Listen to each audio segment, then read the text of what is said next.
Well, congrats, man. Anytime a sci-fi series makes it to season 3, that's a good thing because that means you guys are doing something right. It also means that you probably are in this for the long game, so that's exciting.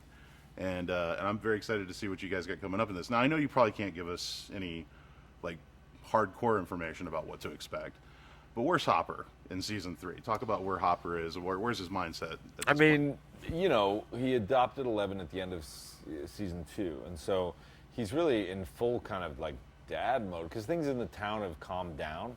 Like they closed the gate.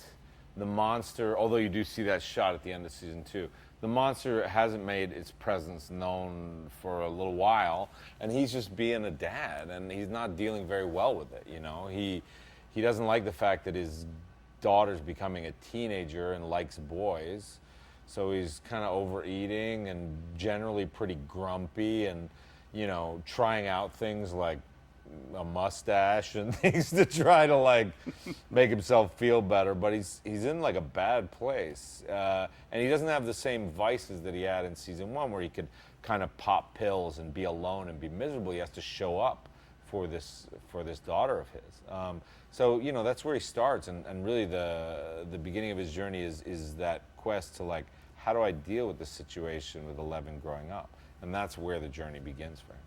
I know you talked a lot about the mustache and like wanting to shave the mustache when you got done as well. Yeah. But I imagine that also kind of gives you a little bit more to use for the character. Oh, yeah. When you get to wear like different type of facial hair or whatever, you Yeah, can employ totally. that. Yeah.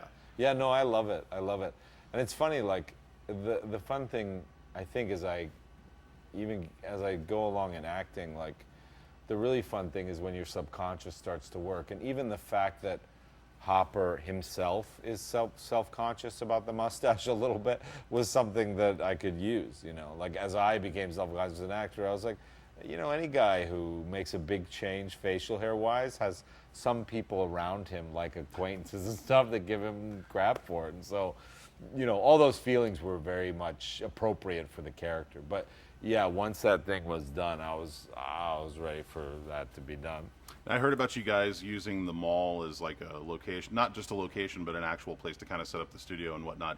And I think a lot of people nowadays, like malls are such a thing of the past, but like for guys like you and me, we grew up, that was where to go. That was the place to go. Yeah. That was where everybody went. Yeah. So is it kind of fun just from a nostalgia point of view? I mean, this whole show's got to be fun from a nostalgia point of view, but being in a mall especially. Yeah, and the funny thing about this mall is like, it was still a working mall, like sections of it, but nobody goes to the mall. Yeah. So as you say, like it's a throwback. So we had basically, a huge section of the mall that was just kind of burned out, like stores that went out of business.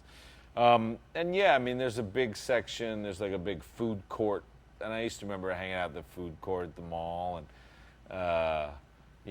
I love malls, and still to this day I love malls, and people think it's weird. But yeah, it was what I grew up doing as a kid. It was where I went as a teenager. It was where I met all my friends. Yeah. And I imagine too, like a lot of the first 2 seasons, there was a lot of things that were evocative of films that were very classic 1980s films. Can you give us any idea, maybe, of some classic 1980s films that this would be evocative of that we all know and love? Yeah, I want to I really want to, but I get in trouble for this. It's more like I mean, there is an update to C85. Yeah. So to me, it felt like season 1 was very Stephen King. Season 2 got more Spielberg, and this gets really Spielberg, but even into like Zemeckis or like Back to the Future. You know what I mean? Like Back to the Future comes out in '85. There's a brightness to those movies, and there's even movies that are like, rom-coms of the mid-'80s, crime movies of the mid-'80s. I want to say more, but I want you guys to see it. I don't want to. There's 2 movies I can mention that would ruin the series for you, and I will not do that. You're doing great. Thank you, David. Okay, thanks, man. Good to meet you, man. Nice to meet you too.